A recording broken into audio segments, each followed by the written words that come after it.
வணக்கம். இந்த பாட்காஸ்ட்டில் மார்கன் ஹவுசல் எழுதின த சைக்காலஜி ஆஃப் மணி அப்படின்ற புக்கில் உள்ள உண்மை சம்பவங்கள், அவர் சொல்லியிருக்கிற உண்மை சம்பவங்களை அவர் கதைகள் போல் சொல்லியிருக்காரு. அது என்னென்ன கதைகள் அப்படின்னு சொல்லி பார்க்கலாம். இது இப்போ நான் சொல்ல போகக்கூடிய கதை அந்த புத்தகத்தோட அறிமுக பக்கத்துலேயே இருக்குது, இன்ட்ரொடக்ஷன். அதுலேயே அவர் இந்த 2 சம்பவங்களை சொல்லியிருக்காரு. முதல் சம்பவம் என்ன அப்படின்னா, அவர் 2000 ஆண்டுகளில் கிரேட் ஃபைனான்ஷியல் கிரைசிஸ்க்கு முன்னாடி, 2008க்கு முன்னாடி, அதாவது 2000 ஆரம்பத்தில் கலிஃபோர்னியாவில் உள்ள லாஸ் ஏஞ்சலஸ் அப்படின்ற சிட்டியில் ஒரு ஸ்டார் ஹோட்டலில் வேலையாக ஒர்க் பண்ணியிருக்கார். காரை பார்க் பண்ணி தருவாங்க, அங்கே ஒரு ஹோட்டல் ஸ்டாஃபாக பார்ட் டைமாக ஒர்க் பண்ணியிருக்கார் அவர். அப்போ அங்கே ஒரு மிகப்பெரிய வெற்றி அடைந்த ஒரு டெக் எக்ஸிக்யூட்டிவ். அவர் வைஃபை, இன்றைக்கி நம்ம யூஸ் பண்ணக்கூடிய ஒயர்லெஸ் ஃபெசிலிட்டி வைஃபையோட ஏதோ ஒரு காம்பனண்ட்டுக்கான பேட்டன்ட் வாங்கினவர் அப்படின்னு சொல்கிறார்.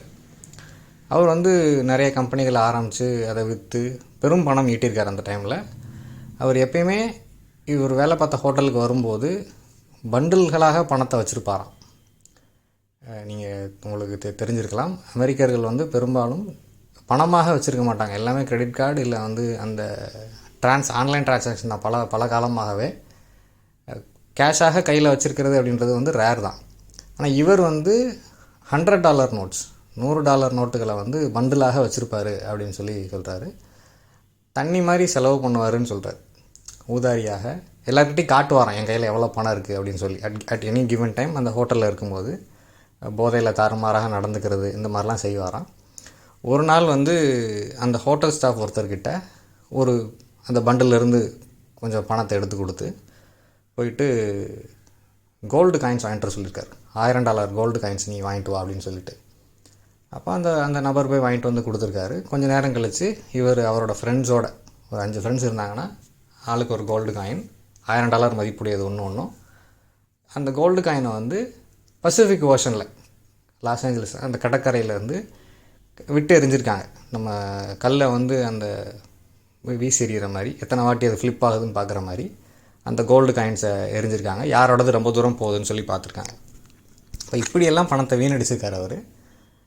ஒரு நாள் அந்த ரெஸ்டாரண்ட்டில் குடி போதையில் ஒரு $500 மதிப்புள்ள ஒரு விளக்கை உடச்சிடுறாரு.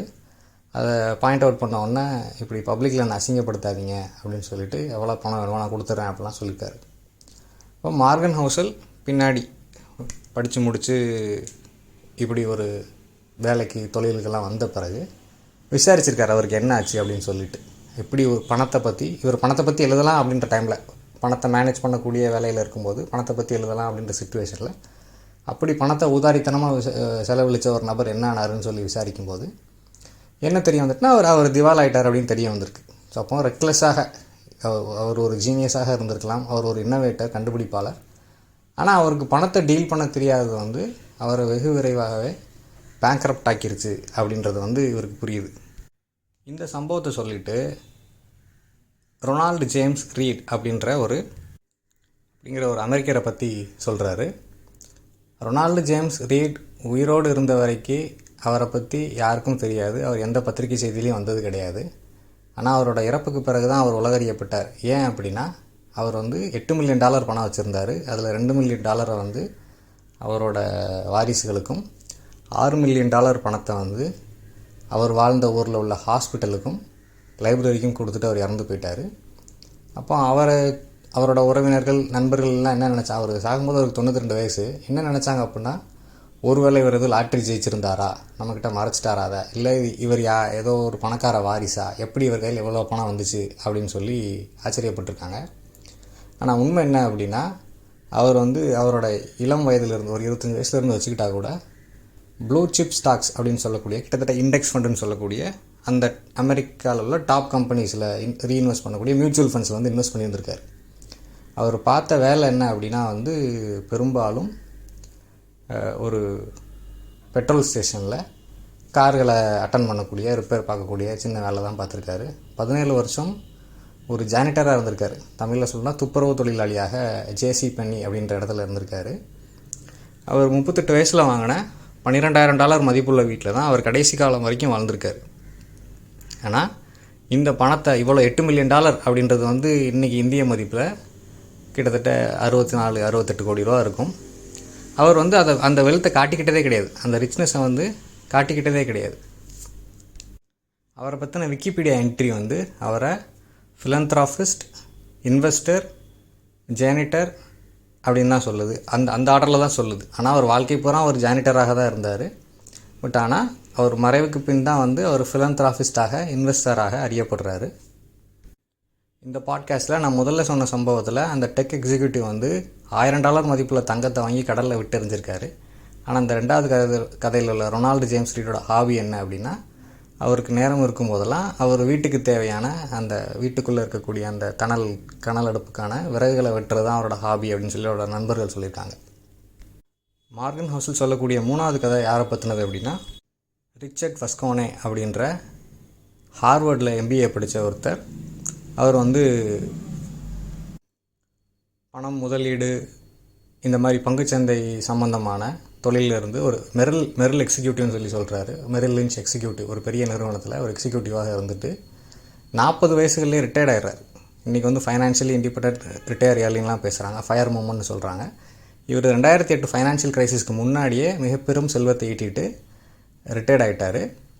அவர் என்ன பண்ணுறாரு அப்படின்னா, மேசிவாக அவரோட வீடை வந்து மாற்றி அமைக்கிறார். அந்த வீடு வந்து 18,000 சதுர அடி. ரிட்டையர்ட் ஆனதுக்கப்புறம் இதெல்லாம் செய்கிறார். 18,000 சதுர அடியில் உள்ள வீடு.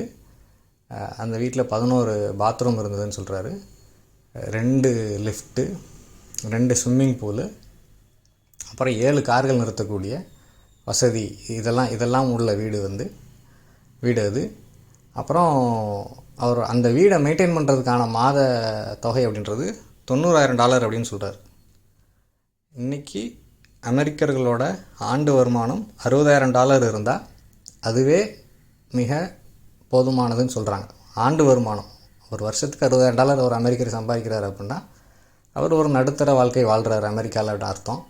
ஆனால் இந்த ரிச்சர்ட் ஃபஸ்கோனே அப்படின்றது ஒரு மாதத்துக்கு $90,000 வந்து அந்த வீடை மெயின்டைன் பண்ணுறதுக்காக செலவு பண்ணியிருக்காரு.